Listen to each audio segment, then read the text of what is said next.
আপনাদের পরের ভিডিওতে আবারও স্বাগত জানাচ্ছি। আমরা এখন একেবারে পুকুরের মাঝে চলে যাব।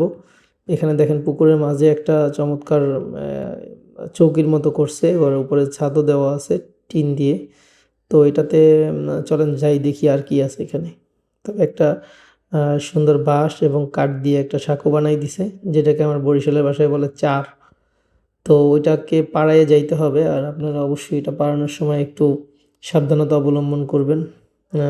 একজন মানুষের বেশি এখান থেকে যাওয়া যায় না যদিও, তারপরেও যারা বাচ্চাদের নিয়ে আসেন তারা একটু কেয়ারফুলি এখান থেকে তাদেরকে নিবেন। তো এখানে যাওয়ার পরে এখানের ভিউটা কিন্তু অনেক সুন্দর লাগে, কারণ চারিদিকের ভিউটাই এখান থেকে দেখা যায়। পুকুরের মধ্য থেকে আপনার পুকুরের চারপাশের ভিউ দেখা যায়। আসলে ভিউটা সুন্দর, দৃশ্যটা অবশ্যই সুন্দর হয়। আর এখানে অনেকগুলো লাইট আছে, প্লাস এটাকে আপনাকে মরিচবাতি দিয়ে সাজানো। তো এটা রাতে সম্ভবত লাইটগুলো জ্বালাই দেয়, আর তখন আরও ভালো লাগে। ভালোই ছিল ওভারঅল মোমেন্টটা। আমরা চলে আসছি ওখান থেকে। চলেন দেখি আর কি কি পাওয়া যায় এখানে, কি কি আছে। এখানে একটা ফার্ম আছে যেখানে মুরগি পালা হয়। এই দেখেন, এটা হচ্ছে একটা কচু গাছ। এটা খাওয়া যায় কিনা জানি না, কিন্তু এটা একটা কচু গাছ।